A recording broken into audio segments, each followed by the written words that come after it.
O Vinícius sabe, né, Vinícius? Com álcool em gel o tempo todo. Por quê? Só para vocês saberem, ele passa álcool no tomate na hora do almoço. Isso é mais equilibrado aqui.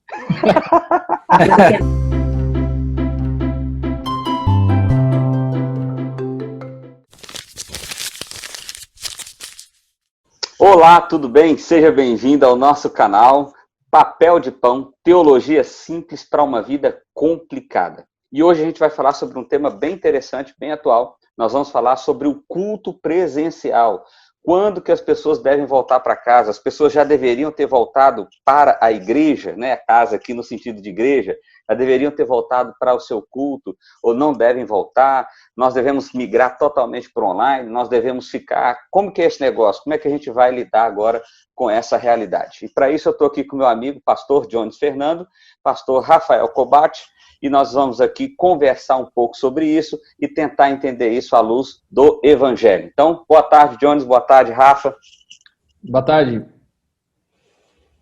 Bom, então vamos lá. Como é que vamos tentar entender os nossos contextos aqui, né? Nós estamos em 3 cidades diferentes, eu estou em Ceres, no interior do estado de Goiás, o Jones está em Goiânia, capital do estado, e o Rafa está lá em Tapetininga, no interior de São Paulo. E aí, vamos tentar entender o contexto aí. Como é que está sendo, Jones? Como é que foi a realidade de vocês? Vocês sempre tiveram culto? Pararam? Como é que foi isso aí? Nós paramos o culto assim que começou a quarentena lá em março e ficamos sem ter o culto presencial por causa da viabilidade da nossa estrutura até agosto. Então, no início de agosto, foi até interessante, algumas igrejas retornaram em junho e já no início de agosto pararam novamente, mas no início de agosto nós estávamos reiniciando os cultos, conseguimos montar uma estrutura onde proporcionava aí uma segurança para aqueles que viessem e estamos um mês aí com os cultos presenciais. A média de pessoas nos nossos cultos presenciais tem dado de 20 a 30 pessoas, que é uma média, a nossa igreja, que é uma igreja de 80 membros, é uma média até razoável para o tamanho da igreja, mas é bem pouco. E estamos fazendo essa conjugação entre o culto presencial e a transmissão online, para tentar, de certa forma, alcançar esses que também não estão podendo vir. O decreto que o governador expediu com respeito ao retorno das atividades religiosas proibia as pessoas de risco, as pessoas idosas, e nós também solicitamos para que as crianças não viessem, abaixo de 12 anos não viessem, uma vez que as crianças gostam de brincar, de abraçar e tudo mais, e a gente ficou preocupado desse retorno agora. Mas esse é um grande desafio. A gente vê que existem pessoas que têm a possibilidade de vir, que poderiam estar congregando, não faz parte do grupo de risco, às vezes já até teve o Covid, então já está imune de certa forma, mas que prefere não vir, continuar no online. E eu creio que esse é o desafio. Segura aí que nós vamos conversar muito sobre isso hoje. E aí, Rafa, como é que está o contexto aí? Bom, eu estou aqui no estado de São Paulo, e o estado de São Paulo tem o chamado Plano São Paulo de retomada, né? Então, você tem várias regiões, cada região é avaliada pela capacidade da UTI e a quantidade de pessoas infectadas. Então, é feito esse balanço, e aí você vai evoluindo das fases, da fase vermelha para a fase laranja, para a fase amarela, verde até azul, quando está tudo liberado. E nós estamos aqui na fase amarela, que dá a possibilidade de 30% de reunião, ou 30% da capacidade do lugar de reunião. E nós ficamos sem culto até o final de julho. Algumas igrejas tentaram voltar em junho, quando a nossa região foi para amarela, mas porque tinha alguns contatos na saúde, eu sabia que o negócio ia retornar. Para laranja, a gente não voltou. Em julho, realmente, voltou a fase vermelha, na verdade, que aí fecha tudo. E aí essas igrejas tiveram que fechar de novo. Elas abriram e tiveram que fechar de novo no mês de julho. A gente começou já em agosto na fase laranja. Então, desde o início de agosto, assim como o Jones, nós voltamos, né? Aqui eu tenho feito 3 cultos separados para tentar atender todos os membros da igreja, independente da idade, porque eu tenho muitos membros que são idosos e são eles que exatamente estavam pedindo a volta, não eram os mais novos. Os mais novos estavam com medo de voltar. E os idosos estavam querendo voltar, exigindo isso, pedindo isso de forma muito enfática. Afinal de contas, a vida social deles é dentro da igreja. E nesse sentido, então, nós voltamos com 3 cultos, com a capacidade inicial de 20% em cada culto, e agora, no mês de setembro, 30%. Então, nós estamos tendo uma média de 30 pessoas por culto, que os 3 cultos juntos dá mais ou menos 90 pessoas todo final de semana. Mas percebemos basicamente isso que o Jones falou. Muitas pessoas dizendo que estão com medo de voltar, não estão querendo voltar, e é muito interessante. A maioria das pessoas que falam desse medo geralmente são jovens, não são idosos. Legal. Então, vamos dar uma segurada, o nosso debate vai ser muito nesse sentido aí de onde está o coração das pessoas, né? Aqui, para relatar um pouco do que a gente está vivendo aqui, é mais ou menos parecido, né? Muito parecido com o Jones. Nós voltamos os cultos em junho, mas em julho nós tivemos que parar novamente, e em agosto voltou normal, com essa questão das 30% da capacidade. No início a gente não tinha, a nossa igreja aqui tem mais ou menos 200 membros, e a gente tinha umas 20 pessoas no culto. E aí agora, nos últimos 2, 3 domingos, a gente está tendo a média de 40, 50 pessoas no culto. Nosso contexto aqui ele é diferente do seu, Rafa. A gente não tem idosos, a gente tem poucas pessoas acima de 60 anos. Mas nós temos muitas crianças, e assim como na igreja do Jones, nós orientamos as crianças a não irem ao culto. Porque nós não podemos fazer essa linha, essa realmente não faz nem sentido, uma vez que as escolas não estão funcionando, e o nosso público aqui é muito nesse sentido. Então, famílias com casais jovens com filhos pequenos, isso realmente tem limitado muito a presença de muitas pessoas da nossa comunidade. Agora, observando a mesma coisa que vocês falaram aí, que de repente algumas pessoas que poderiam estar presentes, que até estão tendo uma vida normal, e de repente a igreja se tornou o lugar onde o coronavírus habita e vai matar todo mundo. Eu quero perguntar para vocês o seguinte, o que vocês acham disso? Como é que vocês veem isso?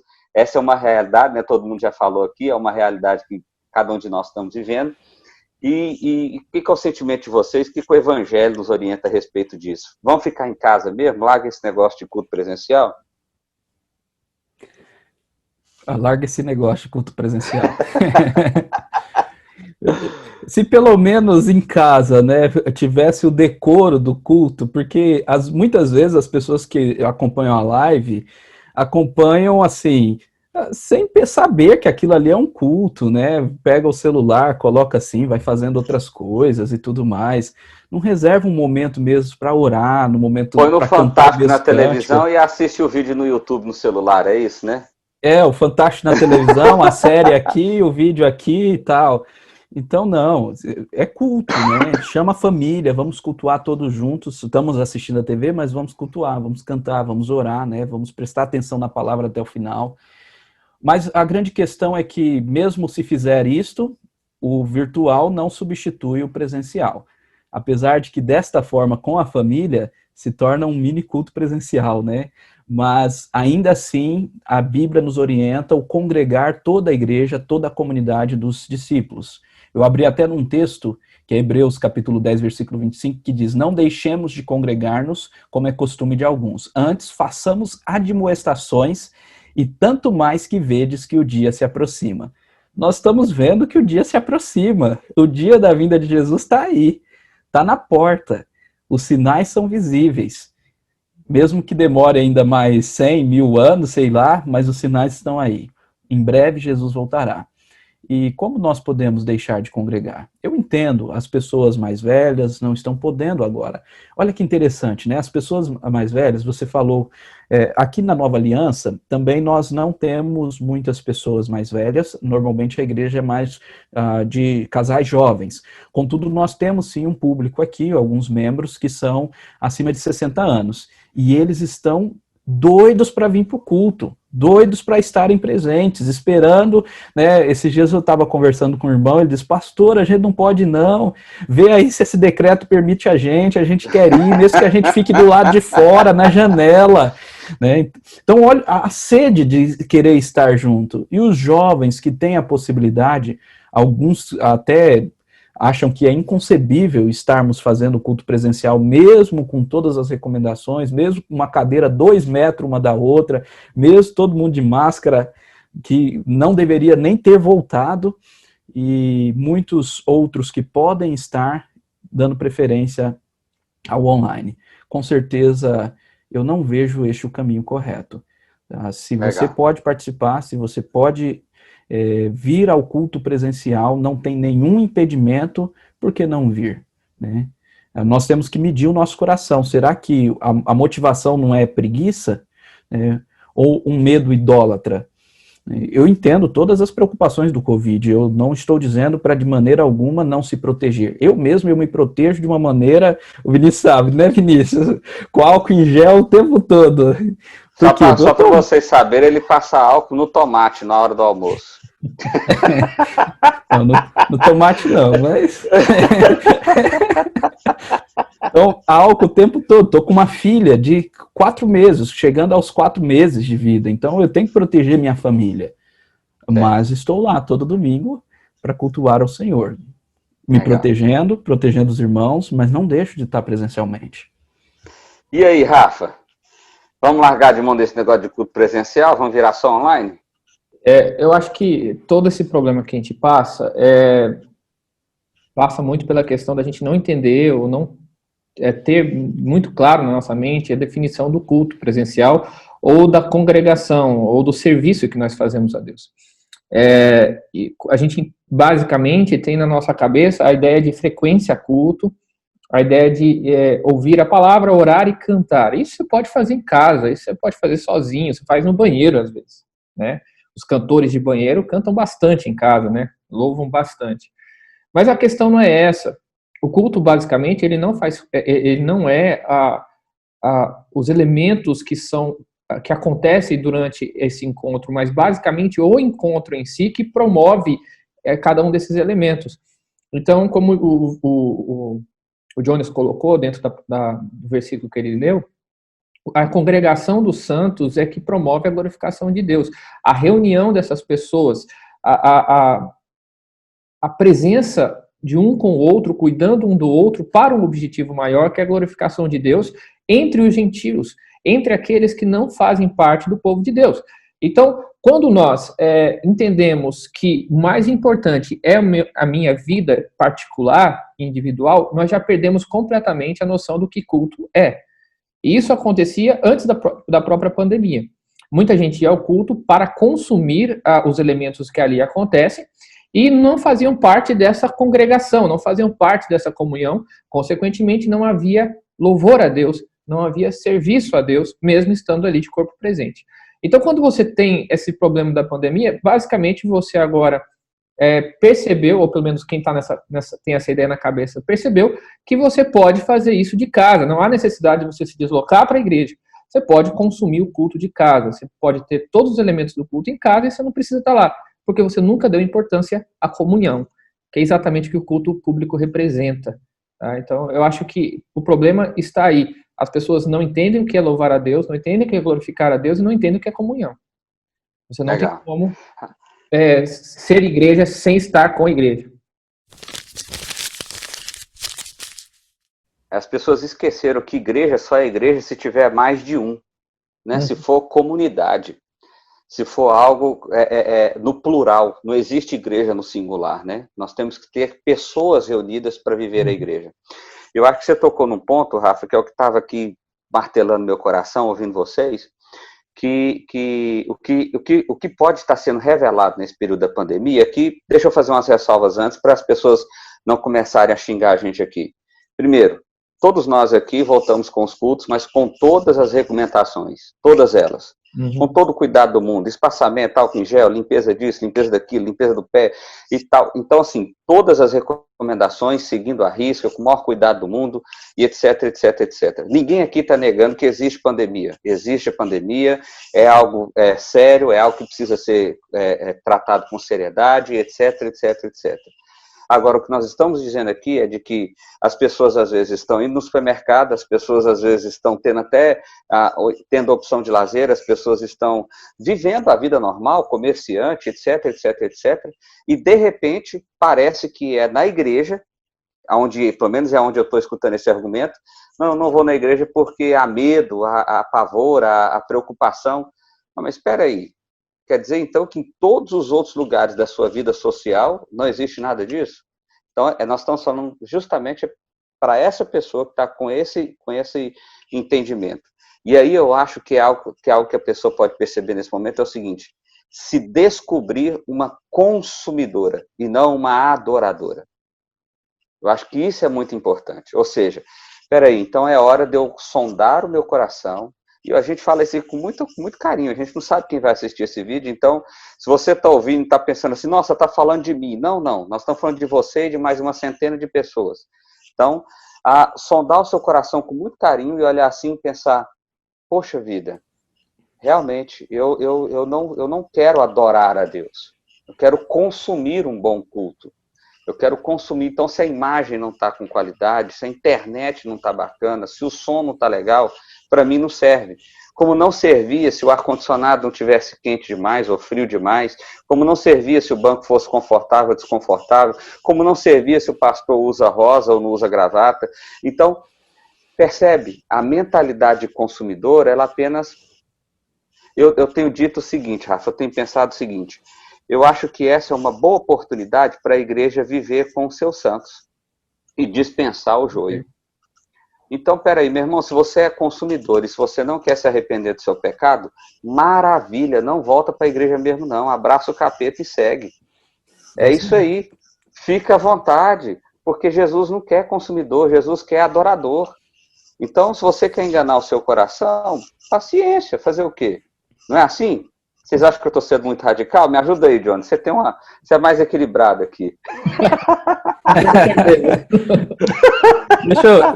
Deixa eu começar. Eu vou voltar lá atrás e depois eu falo sobre isso.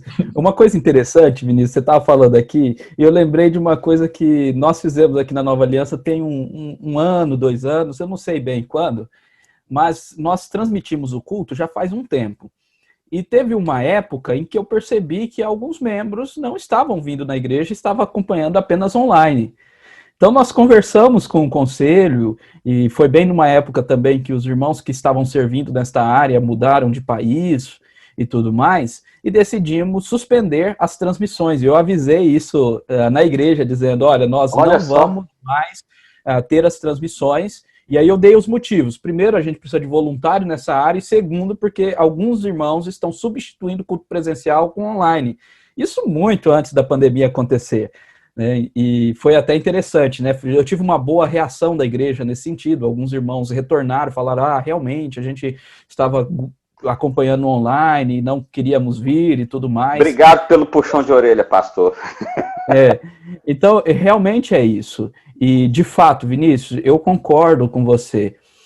Nós temos a nossa igreja, e isso aqui eu estou falando não apenas no universo presbiteriano, a igreja em si, ela está repleta nesse mundo evangelical, nesse mundo consumista, de joio, de pessoas que não têm compromisso, de pessoas que não são cristãs, de pessoas que só atrapalham, de pessoas que não servem. Há 2 domingos eu falei na Nova Aliança dizendo que igreja verdadeira é a que serve, o restante é espectador. Então, se não está servindo, não é igreja. Está só consumindo, não é igreja verdadeira, é só espectador, é só consumista. Então, nós temos isso. O Martin Lloyd-Jones dizia que uma das coisas mais maravilhosas que pode acontecer no ministério de um pastor é quando os crentes da sua igreja, os membros da sua igreja, se convertem de verdade. Excelente. Porque eu acho que é um momento, né, gente, de realmente olhar para o coração, porque assim, independente da pessoa estar com medo, ou deixar de estar com medo, ou de poder ou de não poder ir, é a hora dela sondar o coração dela e pensar assim, cara, isso está me fazendo falta? Eu quero servir ao Senhor com meus irmãos, eu quero adorar ao Senhor com os meus irmãos, ou para mim é mais do que o suficiente eu ter aqui uma bela apresentação feita pela internet que eu possa acompanhar na televisão. Não é não, Rafa? Me diz aí. Eu vi um repórter dizendo que se por um acaso, é um se, bem se, tá? Ele falou de forma irônica, mas eu também até acredito um pouco no que ele acredita. Mas se por um acaso esse vírus chinês fosse realmente alguma arma biológica, ela cumpriu o objetivo dela. Ela colocou em xeque toda a organização do mundo ocidental, porque nós somos extremamente covardes, ficamos acostumados a uma vida de conforto, e ao primeiro sinal de qualquer coisa que possa mudar essa vida de conforto, nós entramos em desespero. Pensando aqui no que vocês estavam falando, se o problema da minha vida é a morte, se eu não tenho Jesus Cristo como o Senhor da minha vida, eu tenho que parar de ir à igreja mesmo, porque existe um outro tipo de vírus, por exemplo, chamado gravidade. E aí você pode tropeçar na escada da igreja e cair no chão e bater a cabeça e morrer. Então fique em casa, é mais seguro. Você pode ir numa subida com uma chuva caindo, fique em casa, você pode escorregar, cair ao chão e se machucar. Realmente é mais seguro ficar em casa. Eu me lembro alguém falando o seguinte: pastor, os números de morte são menores esse ano, é porque as pessoas pararam de ir para a estrada, e por isso que os números diminuíram, não é porque a Covid não mata. Então, nós descobrimos a solução dos problemas do mundo. Vamos ficar todo mundo preso dentro de casa, que todo mundo vai parar de morrer de acidente de carro, vai parar de morrer em relação a algum acidente na rua. É bem fácil, enfia todo mundo dentro do buraco, que resolve os problemas. Então, assim, meu irmão, para com isso. Que medo é esse em relação às coisas que estão à sua volta, à circunstância? Ou Jesus não te redimiu na cruz? Né? Agora, isso não significa que na minha igreja eu vou pôr sinalização nas escadas para que as pessoas não tropecem. Não significa que na minha igreja eu vou pôr piso antiderrapante nas rampas para que as pessoas não escorreguem. Enfim, eu preciso, como igreja, tratar da segurança dos membros da minha igreja e por isso assim estou trabalhando. Agora, parar a igreja, fechar a igreja com medo da morte, então, meus irmãos, nós vamos ter que ir lá para a China falar isso para os nossos irmãos lá que estão sendo presos, mortos e perseguidos. Porque o vírus que mais mata nesse mundo, se a gente pode chamar isso de vírus, se chama cristianismo. É o que mais mata a gente nesse mundo. Se você está com medo da morte, se você está com medo da contaminação, deixa de ser crente. E essa é uma referência, é uma palavra forte, né, Rafa? Mas assim, eu acho que serve para despertar a gente, para entender o que é a salvação, né? O que foi que aconteceu conosco no Evangelho, né? E se a gente vai ali para a igreja primitiva, por exemplo, no livro de Apocalipse, há uma forte perseguição ali dos cristãos, e o livro de Apocalipse foi escrito justamente para encorajar aqueles cristãos, mostrar que o Senhor é mais do que vencedor, de que Ele venceu todas as coisas, de que Ele nos fez vencedores sobre todas elas, e de que nós estamos aqui para servir o reino. A questão não é exatamente aonde você vai ficar, né? Se é em casa, se é fora de casa, se você vai pular de paraquedas ou se você não vai fazer coisas radicais. A questão é o seguinte: para que serve a sua vida? Para que você está aqui? Qual o propósito da sua caminhada? Porque se não for para adorar a Deus, é bem possível que você não tenha entendido toda a realidade do Evangelho. E esse adorar a Deus inclui certamente esse relacionamento comunitário de igreja. E é como você disse, seguiremos todos os cuidados, seguiremos todas as cautelas, faremos da maneira que precisa ser feita, não é com negligência, não é com irresponsabilidade, até porque preservar a vida do outro é um mandamento cristão, a gente não pode esquecer disso. Agora, percebe que é muito sutil em que o nosso coração possa estar tendo uma idolatria onde nós esquecemos quem nós somos diante de Deus e o que Deus fez para nós e o que de fato significa o Evangelho. Diz aí, Jones, parece que você está doidinho para falar, manda ver. Estou doidinho para falar, né? Então vamos lá. Primeira coisa, questão de necessidade. Será que é de fato necessário a igreja e o culto? Essa é a grande pergunta. Show de bola, né? Excelente. Quando o decreto lá permitiu as coisas necessárias, né, o comércio de mercadoria, mercado, os CEASAs funcionar e por aí vai, um dos decretos permitiu lá os cultos, e as pessoas ficaram, mas o culto é coisa necessária? O culto é necessário igual as apostas, foi permitido também as apostas lá da loteria, né? As apostas da loteria são necessárias, né? O culto também, que coisa é essa? Olha, para um cristão, cultuar a Deus não é apenas necessário, mas é a sua vida, é a essência do seu cristianismo. Esse é o grande ponto. É porque as pessoas elas têm uma ideia assim, não, mas isso não é necessário. Eu posso ficar sem esse culto da minha vida toda, ou um ano todo, porque não vai fazer diferença para mim. Mas para um cristão verdadeiro faz diferença sim. isto é a nossa vida, é o porquê que nós fomos chamados, por isso que é importante, por isso que nós insistimos. Claro, mais uma vez, aquela colocação do Vinícius, nós não estamos dizendo que não existe pandemia, existe uma pandemia. O Vinícius, por exemplo, pegou a Covid-19 e ficou ruim, né? Ele é um exemplo de que realmente a coisa é séria e tudo mais. Nós não recomendamos as pessoas que estão na classe de risco, de fato, a fazerem coisas que não deveriam fazer, inclusive que os decretos e as orientações da saúde têm trazido. Mas nós estamos falando de pessoas, por exemplo, que eu havia citado, que já até pegou e é imune, né? E olha só que interessante, o Vinícius citou Apocalipse. Eu tenho ensinado Apocalipse aqui na igreja, eu tenho explicado que um dos motivos da escrita de Apocalipse é motivar os cristãos a morrerem por Cristo. Legal. Porque eles não estavam querendo morrer por Cristo, manter o testemunho fiel, e o testemunho significa martírio, né? Então, manter o testemunho fiel por causa da comodidade, do benefício político, da prosperidade financeira. Se eles adorassem o imperador, eles teriam prosperidade financeira, poderiam comprar e vender. Mas os que mantinham o testemunho fiel, esses eram perseguidos e até mortos. E olha só esse texto aqui para mim é extraordinário, Apocalipse 12, versículo 11.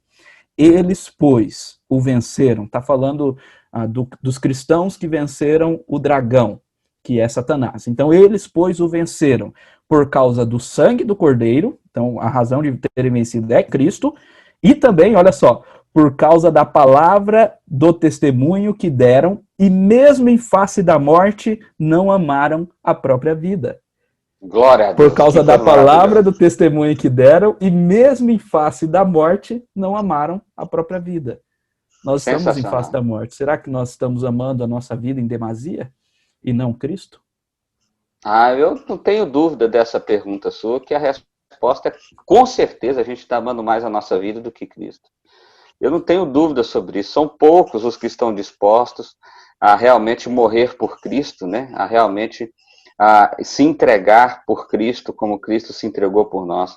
Porque eu acho que a realidade daquilo que Cristo fez, e aqui eu quero voltar na ideia do Evangelho, a realidade do que Cristo fez é nos tornar filhos, nos tornar herdeiros e garantir, certamente, de forma que não pode ser roubada, a vida eterna. Mas parece que a gente tem essa informação, mas que essa informação não desceu para o coração. E aí talvez a gente caia nesse momento, onde muitos têm usado a pandemia como desculpa para a idolatria do seu coração.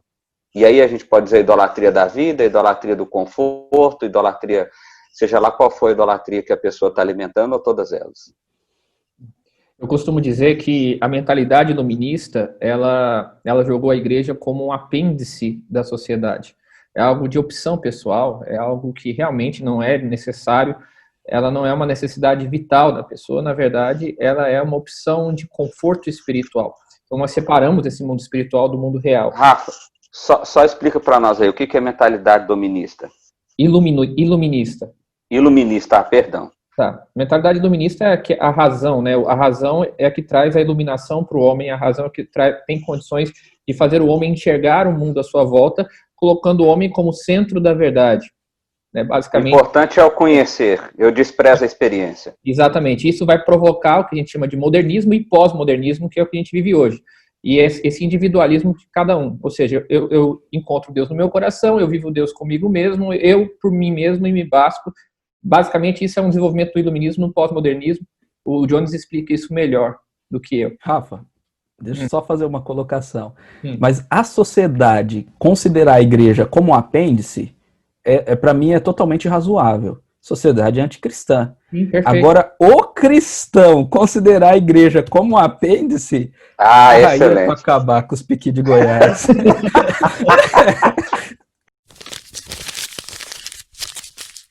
Nós estamos vivendo como o mundo vive.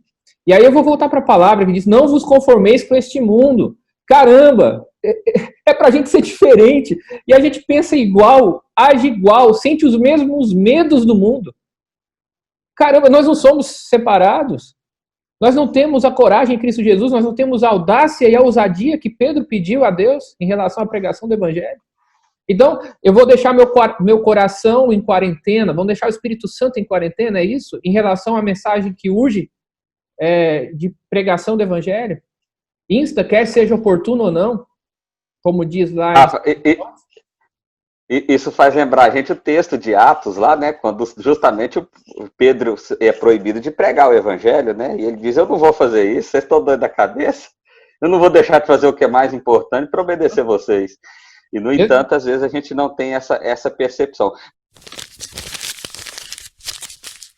Mas eu quero finalizar aqui esse nosso bate-papo com uma coisa, porque aqui é o seguinte, de repente o pessoal está ouvindo a gente aqui e está pensando, bom, então eu já sei, vou quebrar meu celular, não vou ter televisão mais em casa, vou desconectar minha internet e vou frequentar os cultos que forem possíveis, porque se eu frequentar online, eu sou do capeta. Então eu quero entender aqui o seguinte, como que a gente pode ter a tecnologia como aliada e não como inimiga, e quando isso pode acontecer com a gente? Para mim, a ferramenta online, ela é informativa. Ela não é de adoração a Deus. Ela é informativa. Ela nos ajuda a agregar conhecimento, a alcançar pessoas, a espalhar o evangelho. É um canal de comunicação. Mas o culto não é feito apenas de comunicação. Ele é feito de oração, submissão à palavra. Ele é feito de comunicação, a pregação do evangelho. E ele é feito de comunhão. Como você vai expressar o amor ao próximo se você não está em conjunto? Como você vai servir ao próximo se você não está junto ao próximo? Como é que você vai abraçar aquele que está ao seu lado e conviver com ele, mesmo com os defeitos dele, se você não aglomera?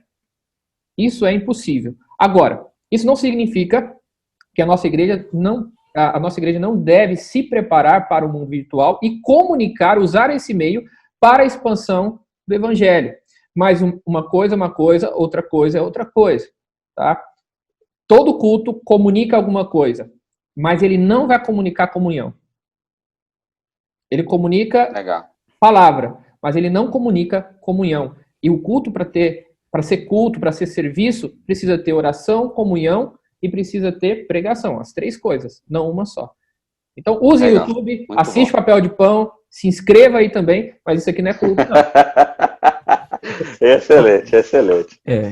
Rafa e Vinícius, é interessante isso. No início eu falei uma frase que a gente precisa estar tentando conjugar o presencial com o virtual. De fato, eu compreendo que essa ferramenta do virtual é uma ferramenta excelente. E isso que o Rafa falou, concordo, no sentido de que é uma ferramenta para propagação do evangelho, que transmite o conhecimento, é informativa. Nós mesmos fizemos investimentos para melhorar as nossas transmissões, e isto é bênção do Senhor. E temos tido um alcance extraordinário. Este último domingo nós tivemos um alcance que é algo sobrenatural do Senhor mesmo. Várias pessoas estando acompanhando no Facebook. Eu compreendo que existem sim pessoas que não é o momento de voltar.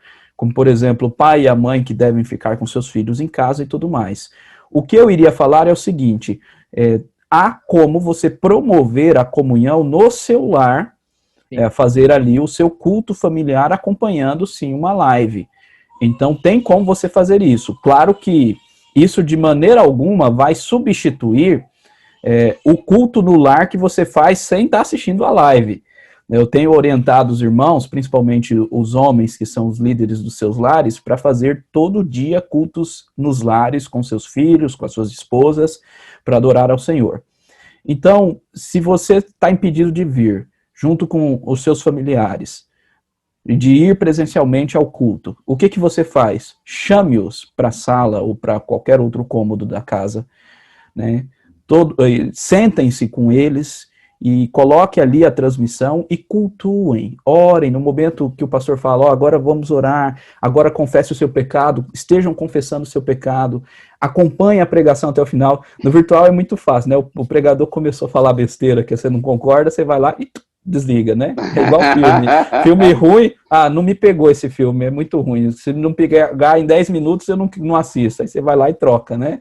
É mais ou menos isso, né? E chove de live de culto no domingo à noite, então você tem 10 mil pregadores porque você pode assistir. Né? Não faça isso. Acompanhe o culto até o final, da sua igreja. Né? Eu sei que o seu pregador, que o seu pastor não é o Hernandes Zé Lopes, é ruinzinho igual nós aqui, mas acompanhe da sua igreja até o final, acompanhe a pregação como culto. Isso nesse momento. E assim que puder estar no presencial, vá para o presencial. Deixa eu reforçar o que o Jones colocou, inclusive voltando ao que ele disse lá atrás. Entenda que quando você está assistindo o culto online, ele se torna culto porque você está na sua casa nesse momento de reverência em relação a Deus. Tá? Você não participa do culto simplesmente porque você está assistindo ao culto. Você participa do culto porque você está promovendo a comunhão em casa. É o que o Jones colocou. Chame a família, e aí ali vai ter mais de um, com certeza. Você consegue trabalhar a comunhão, que é o elemento essencial do culto, com a sua família, em conexão com a sua comunidade local, tá? Eu assisto um culto lá, sei lá da Basileia, cidadezinha do interior do Piauí. Eu estou chutando aqui. Você vai assistir um culto, você não está em conexão com a sua comunidade, tá? No caso do Jones, lá, no meu caso aqui também, que eu transmito, as pessoas reunidas em casa estão tendo a comunhão com essa igreja local, no qual eles conhecem as pessoas que ali estão transmitindo.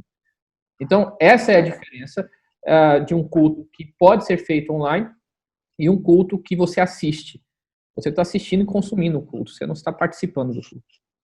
Legal. Bom, eu queria compartilhar um testemunho nosso aqui.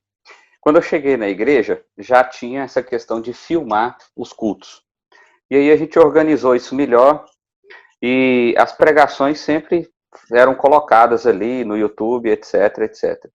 Mas não se transmitia os cultos, não fazia transmissão. E há uns 3 anos atrás, um grupo da igreja me procurou e falou: pastor, vamos fazer as transmissões, vai ser legal e tal. E eu confesso que eu falei assim, gente, esse negócio não vai dar certo. A cidade é pequena, não tem necessidade de transmissão. Aí eu fiquei, isso vai atrapalhar, as pessoas vão deixar de vir. Mas o que aconteceu foi muito interessante. O efeito foi que a transmissão começou a atingir pessoas que não eram da igreja. E essas pessoas, depois de verem essas transmissões, de participarem delas, foram despertadas para estarem ali. E muitas pessoas começaram a chegar na igreja, principalmente nos últimos 2 anos, em função dessa ferramenta. Então, por que eu estou contando esse testemunho? Porque eu acho que a grande questão aqui é a gente observar que o online sempre vai ser uma ferramenta e nunca vai ser uma substituição. Sim. Então, o online ele sempre vai servir ao presencial. Ele sempre vai servir ao presencial. E nunca ao contrário. Ou seja, nós de forma nenhuma somos contra o online. Pelo contrário, a gente acha que o online é algo que soma. De forma nenhuma nós somos cegos em relação ao que está acontecendo com o mundo, pandemia, coisa nesse sentido. Pelo contrário, entendemos isso, como o Jones falou, eu mesmo peguei o coronavírus, quase morri e estou aqui. Mas nós estamos entendendo o seguinte, nada pode nos separar do amor de Cristo. Nada pode nos separar de quem nós somos em Cristo Jesus. E não existe cristão sem estar no contexto comunitário de uma igreja. Não existe cristão solitário. Um cristão solitário é alguém que está se enganando, é alguém que não está vivendo o evangelho. Só existe cristianismo no ambiente de comunidade. Então, acho que é mais ou menos isso que a gente está deixando claro aqui. Uma última frase que vocês queiram dizer, alguma coisa assim? Não? Esse não é para a gente não falar. Beleza? Joia? Pessoal, então foi isso. Papel de pão, teologia simples para uma vida complicada. Não sei, era para vocês falarem. Aí. A cara de... Finaliza ou não? Finaliza. Vou finalizar, vamos lá. Pessoal, vamos ver se vai dar certo. Pessoal, então é isso. Papel de pão, teologia simples para uma vida complicada. A gente espera que tenha sido bênção na sua vida esse episódio de hoje. Até o nosso próximo encontro. Não se esqueça, se inscreva, compartilhe esse vídeo para que outras pessoas também possam ser abençoadas. Um forte abraço. Tchau.